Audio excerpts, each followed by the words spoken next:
এই যে পথটা, হ্যাঁ, হামামে না আসলে আপনি এইরকম পথে হাঁটতে পারবেন না। আকাশের অবস্থা খুব একটা ভালো না, খুব সম্ভবত বৃষ্টি আসবে। আর বৃষ্টি আসলে দুটো সমস্যা। প্রথম সমস্যা হচ্ছে, দুটা না তিনটা, রাস্তাগুলো অনেকটা পিচ্ছিল হয়ে যাবে। তৃতীয়ত, বজ্রপাতের একটা সম্ভাবনা আছে। আর রাস্তায় যুগের একটা সমস্যা তো খুব বেশি থাকে হামামে। এই তিন চারটা সমস্যাগুলো থাকবে, কিন্তু আবার আবার না আবার হামামে আবার প্রচুর পানি থাকবে, ওইটা আবার দেখতে খুবই ভালো লাগবে।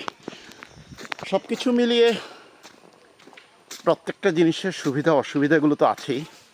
তবে বৃষ্টি আসলে হয়তো ভালো লাগবে, কারণ একটা গুমোট আবহাওয়ার কারণে অনেকটা গরম লাগছে, রোদ নেই, হাঁটতে অনেকটা কষ্ট হচ্ছে।